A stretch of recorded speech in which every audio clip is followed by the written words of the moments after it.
여러분 황금알을 낳는 거위라는 이솝 우화에 대해서 아시나요? 한 농부가 매일 황금알을 낳는 거위를 키우다가 더 많은 부를 한꺼번에 얻고 싶어 욕심을 부립니다. 그는 거위의 뱃속에 금이 가득 있을 것이라 생각해 거위의 배를 갈랐지만 결국 아무것도 얻지 못하고 모든 것을 잃게 됩니다. 오늘 제가 해드릴 이야기는 단순히 동화 속 교훈이나 얻고자 하는 얘기는 아닙니다. 한 나라가 근거 없는 자신감으로 몰락하는 과정에 대한 이야기입니다. 여기서 오늘 황금알을 낳는 거위의 배를 가른 농부는 베트남입니다. 그리고 그 농부에 의해 배가 갈라진 거위는 안타깝게도 한국의 인류 기업 삼성전자이죠. 삼성전자는 베트남 수출 경제의 20%를 담당하는 말 그대로 황금알을 낳는 거위 같은 존재입니다. 그런데 현재 베트남의 거리와 인터넷에서는 이상한 구호가 울려 퍼지기 시작했습니다. 삼성 없어도 우리는 잘 사니 나가라. 라고 말이죠. 놀랍게도 이 말은 인터넷 악플로 끝나지 않습니다. 바로 베트남 정부 관료들의 입에서 언급되고 있으니까요. 도대체 무슨 일이 있었던 걸까요? 그리고 이 근거 없는 자신감은 어디서 비롯된 것일까요? 오늘 이 영상에서는 한 국가의 배신과 욕심이 부른 파멸이 어떠한 결과를 불러일으키는지 낱낱이 살펴보겠습니다. 여러분, 만약 여러분이 강남 한복판에서 미슐린에 선정된 레스토랑을 15년 동안 운영하면서 성실히 건물 임대료를 납부해주고 건물의 가치도 10배 이상 상승시켜줬는데 어느 날 건물주가 임대료를 3배나 올리고 가게의 전기까지 끊어버린다면 어떤 기분이 드시겠습니까? 지금 삼성이 딱 그 꼴을 당했습니다. 허황된 이야기처럼 들리시겠지만 이것은 2024년 베트남에서 실제로 벌어진 일입니다. 이야기의 시작은 15년 전으로 거슬러 올라갑니다. 당시 베트남은 세계에서 가장 가난한 나라 중 하나였습니다. 제대로 된 도로도 안정적인 전기 공급도 숙련된 노동력도 없었습니다. 삼성은 이런 베트남에 30조 원이 넘는 돈을 쏟아부었습니다. 단순히 공장만 세운 것이 아닙니다. 도로를 깔고 항만을 확장하고 기술 인력을 직접 양성했습니다. 마치 제2의 조국을 건설하듯 베트남의 인프라 전체를 일으켜 세웠습니다. 그 결과 베트남 전체 수출의 20% 이상을 삼성 한 회사가 책임지게 되었습니다. 국가 경제의 5분의 1을 외국 기업 하나가 떠받치는 전 세계 어디에서도 보기 힘든 기이한 구조가 만들어진 것입니다. 그런데 문제는 바로 여기서 시작됩니다. 베트남 정부는 이 모든 것을 어느 순간 당연한 권리로 착각하기 시작했습니다. 도와달라고 읍소하던 과거의 모습은 온데간데 없이 사라졌습니다. 그 자리를 채운 것은 기업을 마음대로 통제하려 드는 관료들의 고압적인 태도였습니다. 2024년 여름 베트남에 역대급 폭염이 닥쳤습니다. 전력 수요가 급증하자 베트남 정부가 내린 결정은 충격적이었습니다. 사전 예고도 협의도 없이 삼성전자 공장의 전기를 제한하였습니다. 순간적으로 수십 개의 생산 라인이 멈춰 섰습니다. 최첨단 휴대폰 제조 공정은 잠시라도 전력 공백이 생기면 검사 장비와 소프트웨어 플래싱 등의 공정에 차질이 생기고 이로 인해 조립 중이던 제품은 모두 폐기 처분해야 하죠. 단 하루였지만 그 하루 동안 수천억 원어치의 제품이 그대로 쓰레기가 되었습니다. 베트남 정부의 반응은 어땠을까요? 국가기관망 관리 실패에 책임을 져야 할 그들은 오히려 어깨를 으쓱하며 천재지변이라 어쩔 수 없다는 한마디로 일관했습니다. 국가가 기업에게 제공해야 할 가장 기본적인 것도 지켜주지 못한 것입니다. 전력 공급에 차질이 생기는 건 아직 중진국인 국가라면 일어날 수 있는 일이라고 100번 양보합시다. 헌데 진짜 문제는 지금부터입니다. 삼성이 처음 베트남에 들어올 때 양국 정부 사이에는 분명한 약속이 있었습니다. 대규모 투자에 대한 보상으로 법인세를 5% 수준으로 낮춰주겠다는 세제 혜택이었습니다. 삼성은 이 약속을 믿고 천문학적인 자금을 쏟아부었습니다. 현재까지 베트남에 투자한 금액은 한화 약 30조 원에 달하죠. 베트남 방린과 타이응우엔에는 전 세계 최대 규모의 스마트폰 생산기지 공장을 지었습니다. 삼성전자 스마트폰 생산량의 50에서 60%를 현재 베트남에서 생산 중이죠. 핸드폰 공장만 지었을까요? 핸드폰 생산에 필요한 디스플레이 공장도 지어주었습니다. TV, 냉장고, 세탁기를 만드는 가전 공장도 호치민에 지어주었습니다. 하노이에는 어떨까요? 삼성 R&D 센터에만 약 2.2억 달러, 우리 돈 3,200억 원을 투자하였습니다. 삼성전자 핸드폰 공장에는 약 9만 명의 베트남 직원이 근무하고 있습니다. 디스플레이 공장에도 약 1.5만에서 2만 명의 직원이 근무하고 가전 공장에는 약 8,000명, R&D 센터에는 약 3,000명이 근무하죠. 전체 인원을 합치면 베트남 고용의 약 11만 명을 삼성전자 하나가 창출해내고 있는 것이죠. 이뿐만일까요? 삼성전자라는 거대한 대기업을 상대로 영업하는 250에서 300개의 협력사가 같이 베트남으로 왔습니다. 이들 협력사들의 간접 고용 인원은 약 20만 명으로 추산됩니다. 삼성전자는 단순히 베트남에 핸드폰 공장 하나를 지어준 정도가 아닙니다. 베트남에서 하나의 산업 생태계를 운영 중이죠.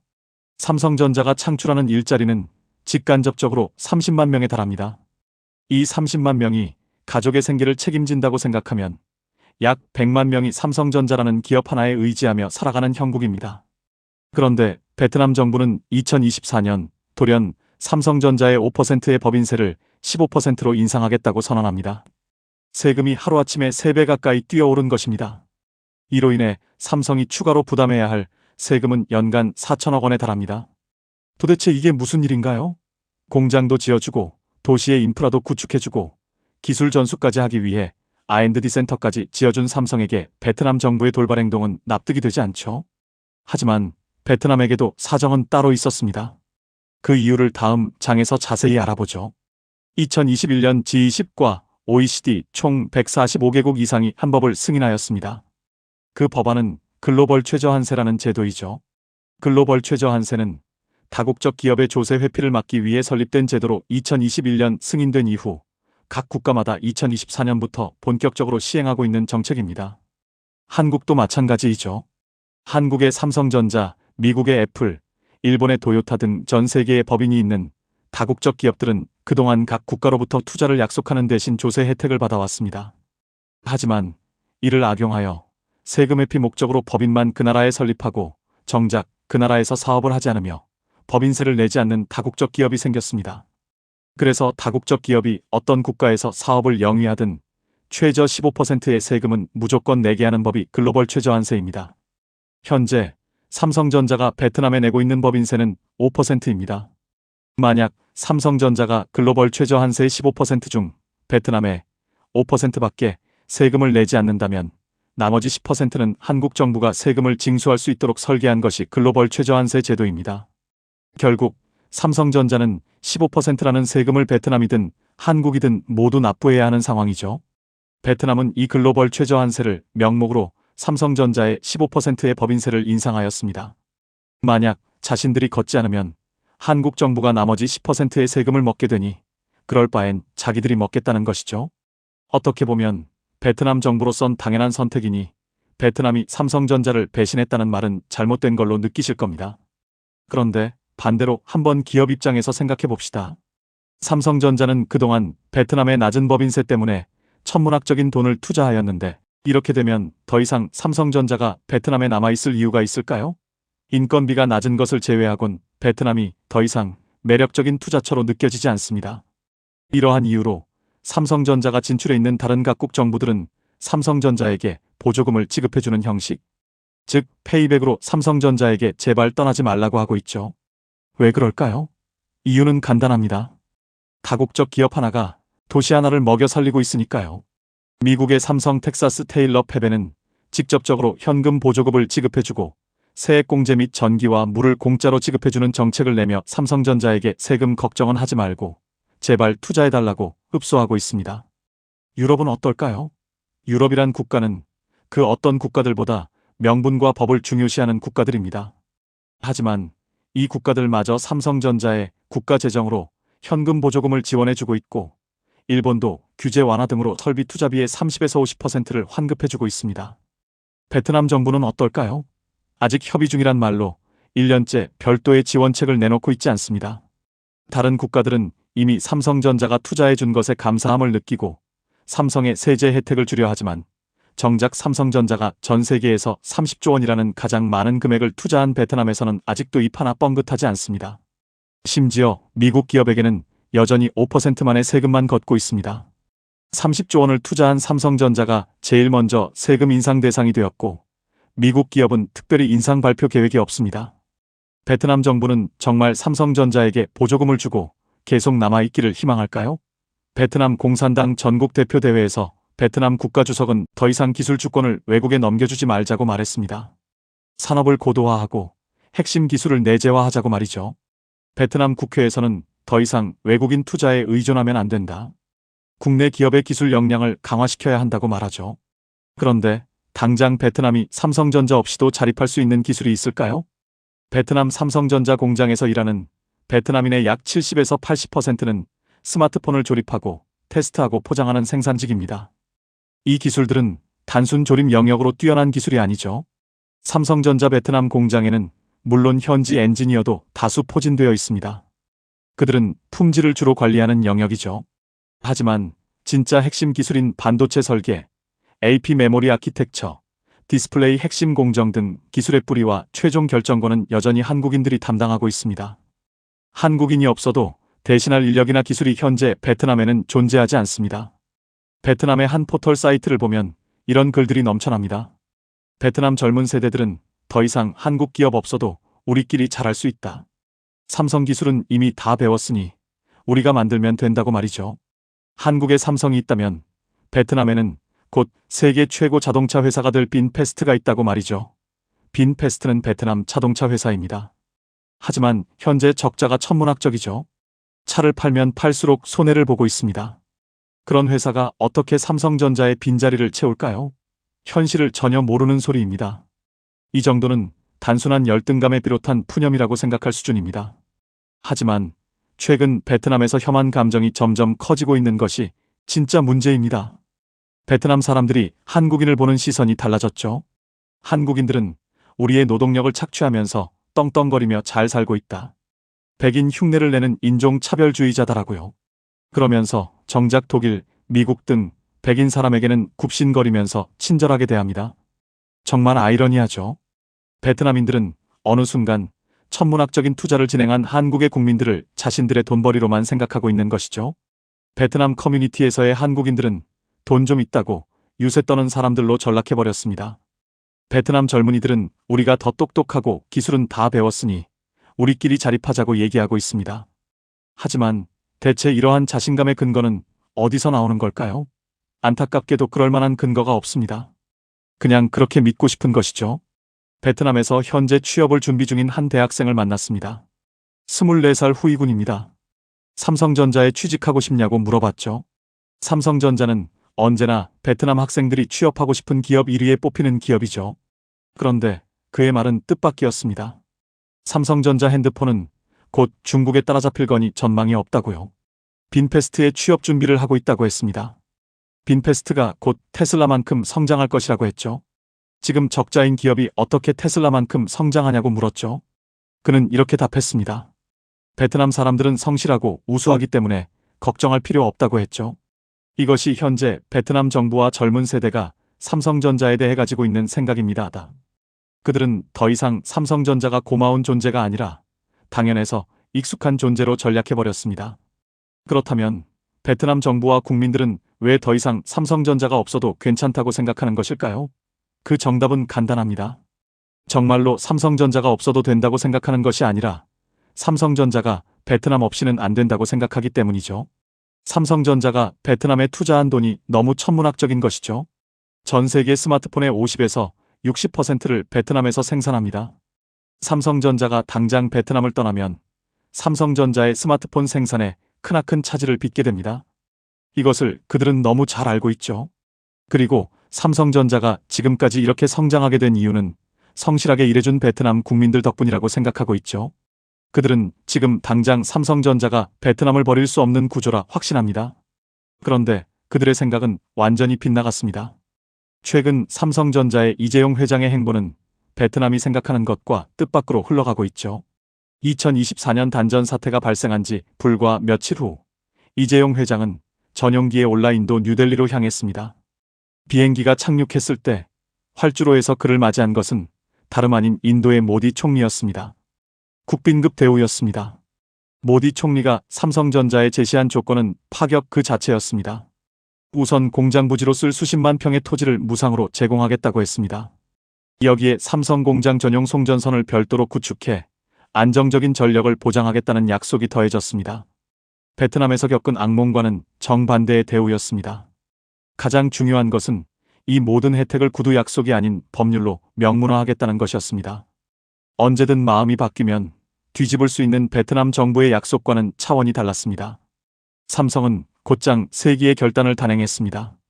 인도의 기존 노이다 공장에 1,700억 원을 더 투자해 삼성 스마트폰 생산량의 50% 이상을 인도에서 생산하겠다고 한 것이죠.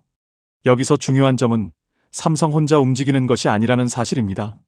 삼성의 부품을 공급하던 200개가 넘는 협력업체들도 함께 이동하는 것이죠. 이것이 무엇을 의미하는지 아시나요? 단순히 한 기업이 떠난 것이 아니라 하나의 산업 생태계가 통째로 이동하는 것입니다. 더 이상 삼성전자가 베트남에만 의존하지 않을 것이란 신호입니다. 특히 인도는 14억 명 이상의 인구를 바탕으로 스마트폰 시장이 매년 5에서 10%씩 성장하고 있는 시장입니다. 더 중요한 점은 인구가 점점 늘어나고 있다는 점이죠. 2050년에는 인구가 16억 명을 넘어설 것으로 예측되어 삼성전자로선 절대 놓칠 수 없는 시장입니다. 평균 연령도 28세로 아시아에서 가장 젊어 스마트폰 시장이 앞으로도 몇십 년간 성장이 예상됩니다. 그러나 베트남의 인구는 어떨까요? 베트남의 인구는 고작 1억 명입니다. 이마저도 최근 몇 년간 베트남의 스마트폰 시장은 역성장을 기록하며 부진하였습니다.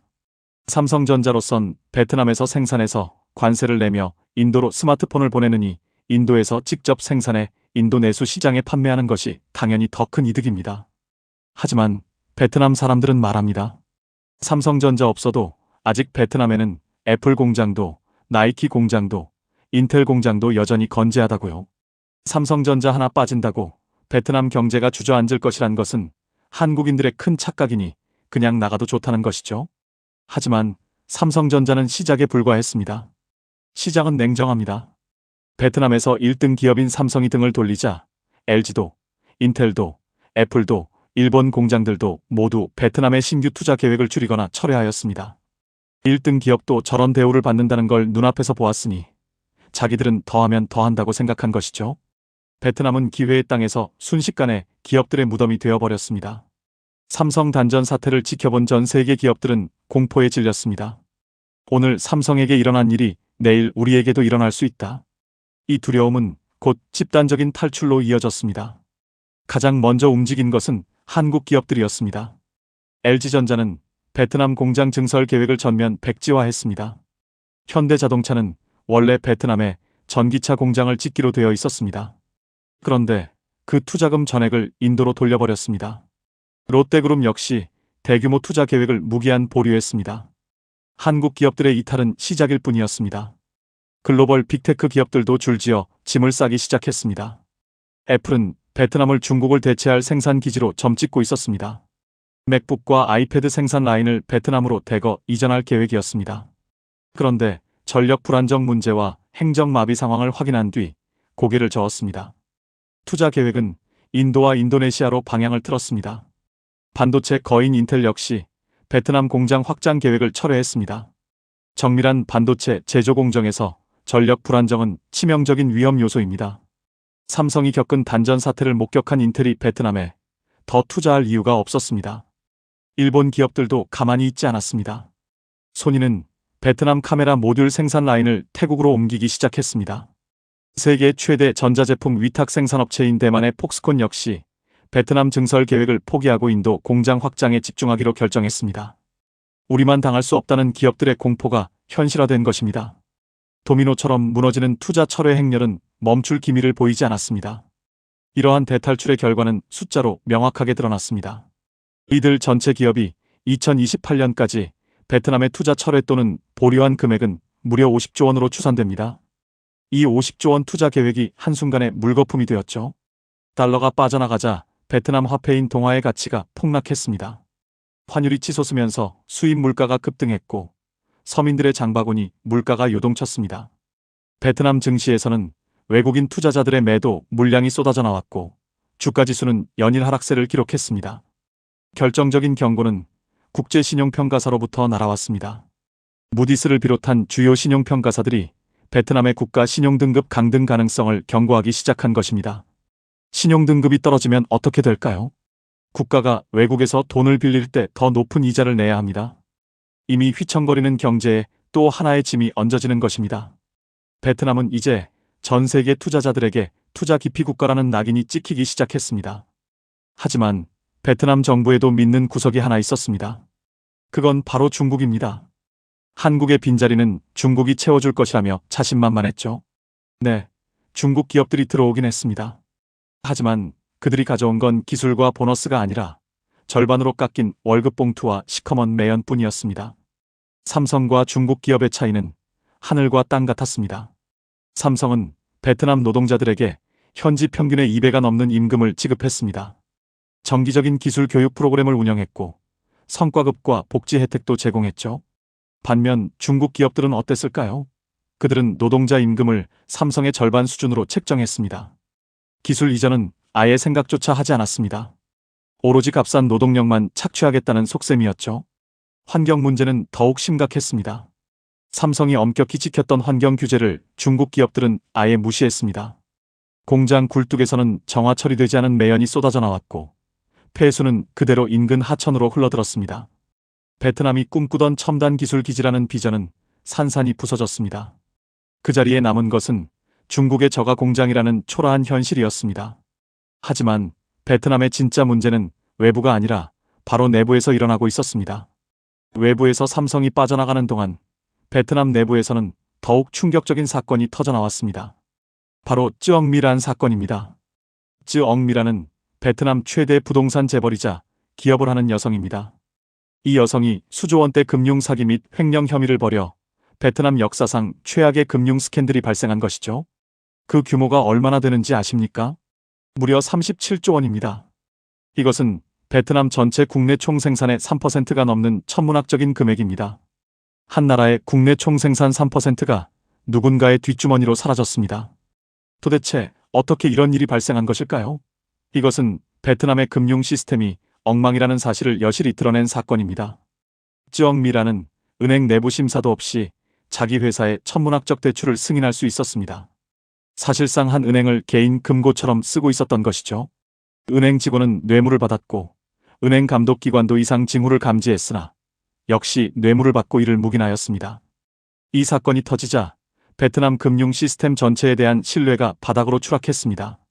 시민들은 은행에 맡긴 돈이 안전한지 불안에 떨기 시작했고 기업들은 더 이상 은행에서 돈을 빌릴 수 없게 되었습니다. 자금을 융통할 수 없게 된 중소기업들이 줄줄이 도산하기 시작했습니다. 이쯤 되면 정부라도 나서서 뭔가 해야 하지 않겠습니까? 그런데 베트남 공무원들은 오히려 손을 놓아버렸습니다. 이유가 무엇일까요? 정부가 부정부패를 척결한다는 명분으로 공무원들을 척결하기 시작했기 때문이죠. 문제는 이 과정이 강압적이고 제대로 된 조사 없이 진행된 것입니다. 정상적으로 결제하고 일을 했던 공무원조차 잡혀갔기 때문이죠. 공무원들 사이에는 극도의 공포감이 퍼지기 시작했습니다. 그래서 그들은 결국 아무것도 하지 않기로 결심했습니다. 베트남에서 사업하는 한 중소기업의 한국인 대표님을 만났습니다. 당장 2024년에 확장 계획이었던 공장의 증설 계획을 베트남에서 1년째 승인을 해주지 않는다고 말했죠. 공무원들이 괜히 도장을 찍었다가 나중에 책임 추궁을 당할까봐 모두가 그냥 가만히 있기로 한 것입니다. 베트남의 행정은 엉망이 되어가고 있었습니다. 도로 보수도, 전력망 확충도, 인프라 투자가 모두 올스톱되었습니다. 삼성전자에 대한 보조금 지급 검토도, 다른 다국적 기업들의 투자 계획 승인도 모두 지지부진한 것도 이러한 결과의 이유입니다. 결국 승인을 얻지 못해 지치다 못한 기업들이 현재 베트남을 떠나 인도나 다른 주변국으로 투자를 옮겨가고 있습니다. 겉으로 베트남 정부는 여전히 6% 경제 성장률을 자화자찬하고 있었습니다. 하지만 그 화려한 숫자 뒤에 숨겨진 속살은 텅 비어 있었습니다. 외국 기업의 투자로 부풀려진 거품이 빠지자 이제 국가신용등급 하락이라는 경고장이 날라왔습니다. 국가신용등급이 하락하면 외국의 투자 유치를 받기 더욱 어려워집니다. 이것이 베트남이 말하던 자신만만한 결과일까요?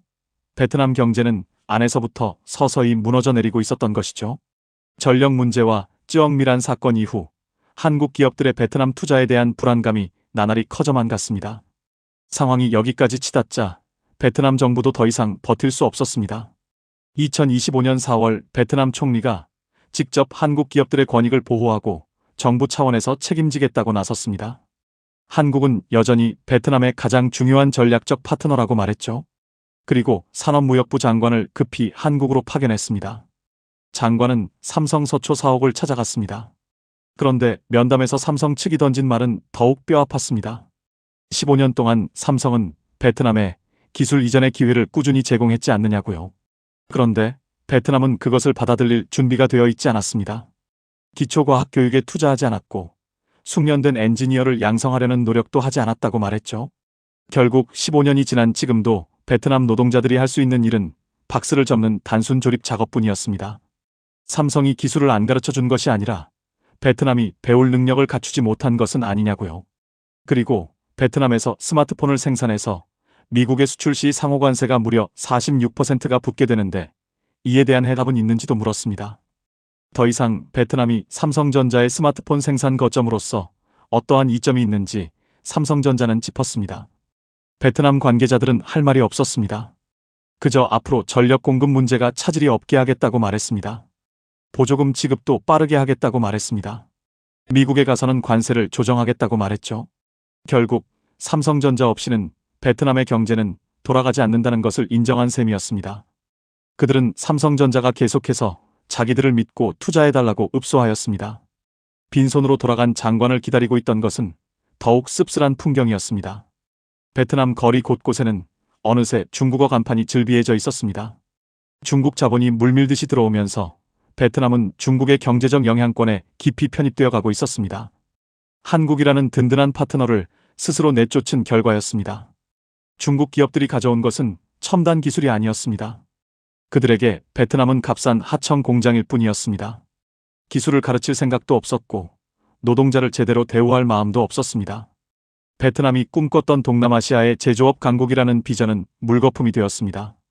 이제 남은 것은 중국에 종속된 저가 생산 기지라는 초라한 현실뿐입니다.